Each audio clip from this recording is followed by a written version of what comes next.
Okay, we're now joined by Osama Nazal, who is a Palestinian affairs analyst and is speaking to us live from Jenin. So, Osama, before we get into it, I want to ask you, as someone who is living in Jenin, I mean, what is the situation like for you right now?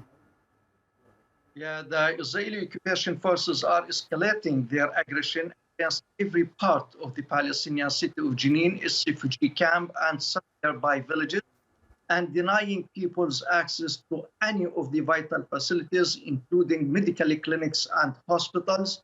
And the more dangerous thing is the Israeli occupation forces surrounding the governmental hospital of Jenin. This hospital, which has been running out of water, as Israel doesn't allow any access, either water or other supplies, to that hospital, which is very close to Jenin refugee camp, where the clashes are happening between the Palestinian young men with light weapons, with rifles, and the Israeli occupation forces who are armed with the latest weapons and who are assisted by the Israeli drones and the Israeli Apache and helicopters. So the situation is getting from bad to worse. Many people are injured inside the refugee camp, and the Israeli occupation forces are preventing the Palestinian ambulances from getting there in order. Can I also ask you, Osama, because I don't want to run out of time with you, why Jenin? Why is Jenin the focal point for these Israeli raids and attacks across the West Bank? It is clear that the Israeli occupation government wants to exercise its occupation and its colonial powers against the Palestinians without allowing the Palestinians to oppose to that or to even say a word against that. But Jenin city and Jenin area always break the silence and raise their voice for freedom, justice, and independence. It is known that Jenin was the first area in Palestine to resist the British colonial power in the 20s and the 30s. And Jenin has never allowed the Israeli occupation to exercise its occupation without facing resistance and without facing the strong will of the Palestinian people. So Israel thinks that by breaking the will of the people of Jenin, it can break the will of the people in the rest of the occupied Palestinian territories. And so it can build its settlements and practice its colonial powers without having any problem. Jenin always stands on its feet and tells Israel, you're occupying us and we never accept to live under your occupation. But why such a big siege now? I mean, is this simply a case of opportunity via, of course, the war that is being conducted in Gaza? And what can Israel achieve for you with a war on two fronts? So one going on in Gaza, and then, we're seeing, rising conflict in the occupied West Bank. What potentially could be the end game here? Yeah. Concerning the first part of your question, you know that Israel killed over 40,000 Palestinians in Gaza, and the war against Gaza is still going on.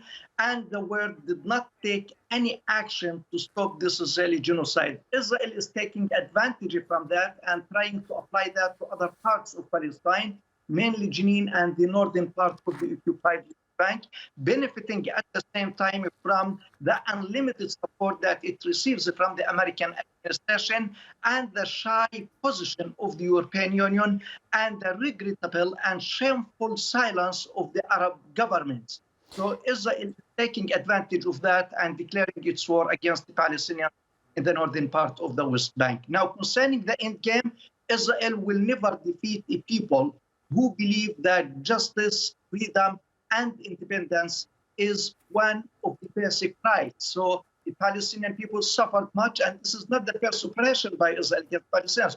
We remember in 2002, Israel decimated the refugee camp in Jenin and killed dozens.